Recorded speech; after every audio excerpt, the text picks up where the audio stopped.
Revelation Decoded, the hidden path to spiritual awakening and the new earth.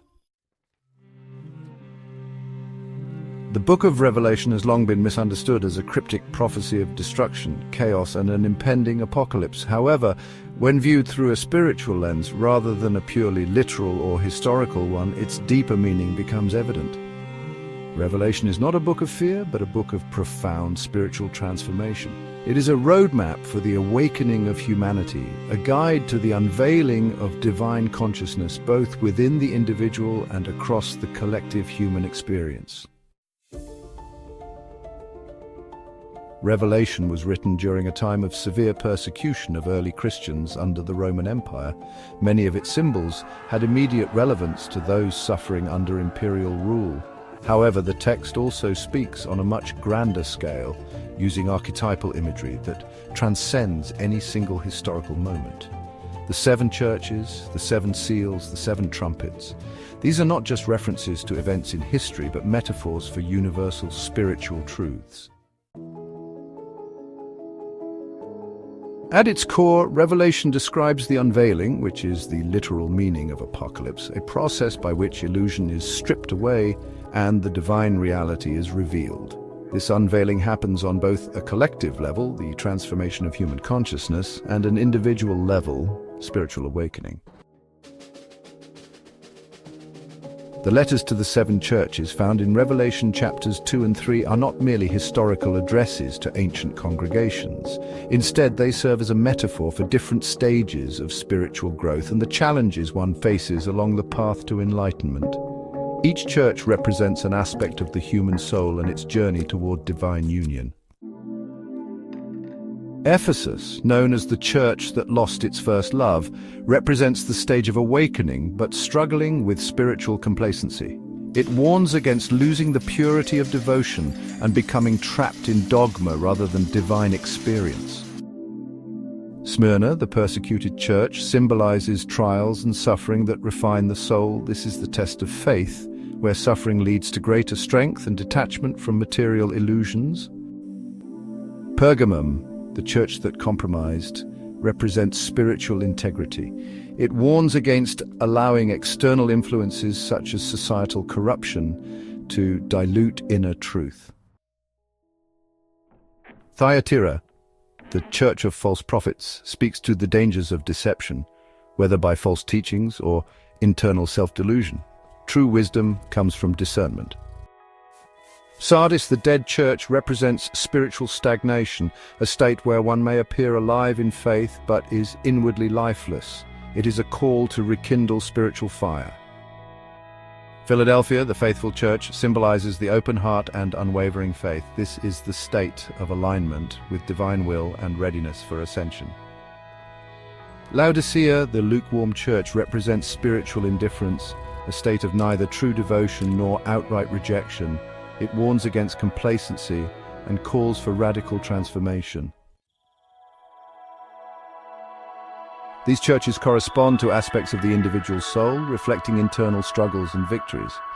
The one who overcomes each stage is promised spiritual rewards, not external riches, but deep inner realization. The opening of the seven seals, as described in Revelation chapters 6 to 8, represents a breaking away of illusions and the revelation of deeper spiritual truths. Each seal represents a layer of false perception that must be removed before one can fully realize divine truth. The first seal, the white horse. A figure appears on a white horse, often associated with conquest.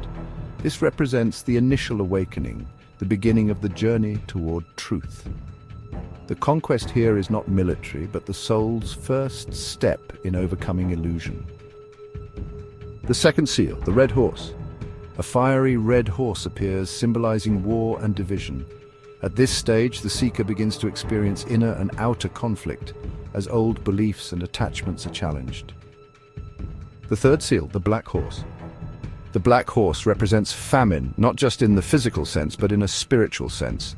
This is the stage where one hungers for truth but finds it scarce in the illusions of the world. The fourth seal, the pale horse. The pale horse brings death, but not in the way one might think.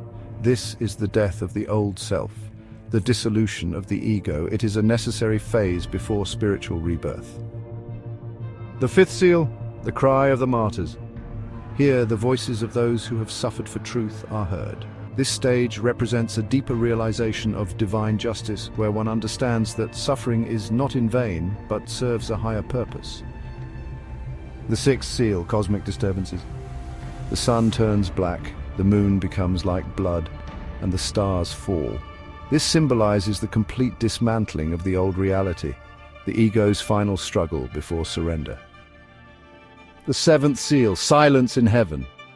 The opening of the final seal brings silence. This represents the moment of true awakening, where all illusions have fallen away and one experiences unity with the divine.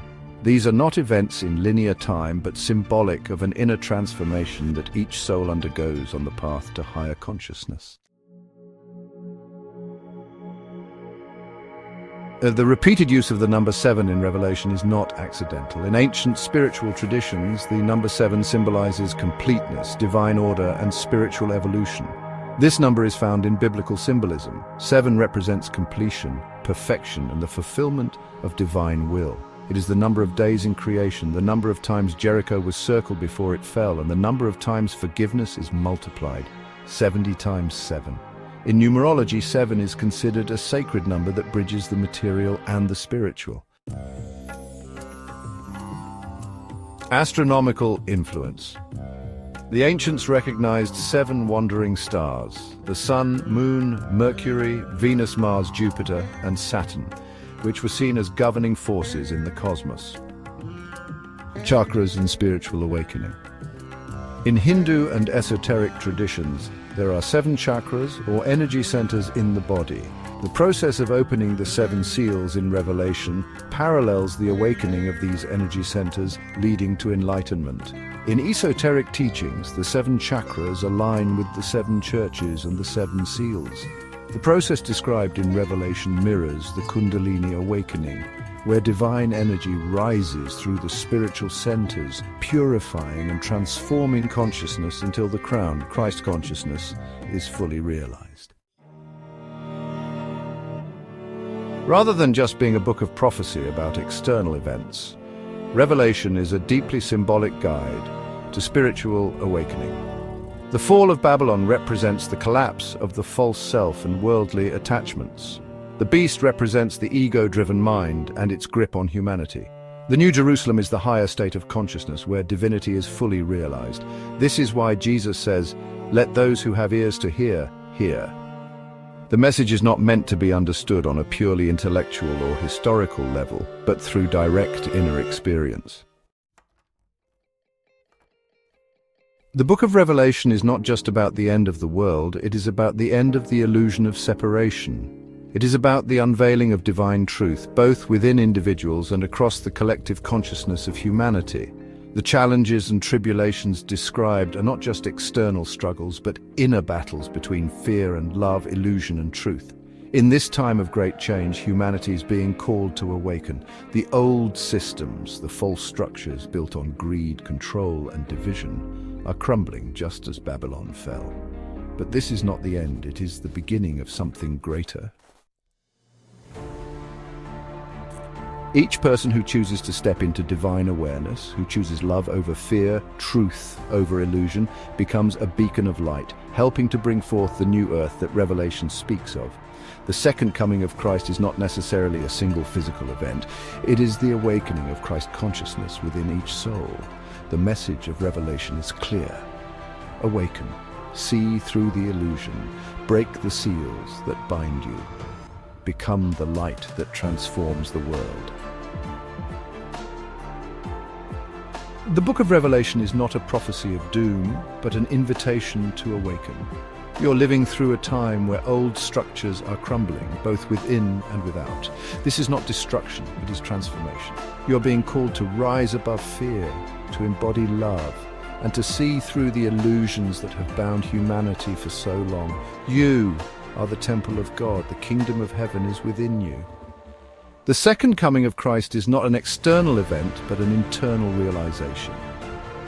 When you awaken to divine truth, you become the light of the world, and through you the new earth is born. Let those who have ears to hear, hear.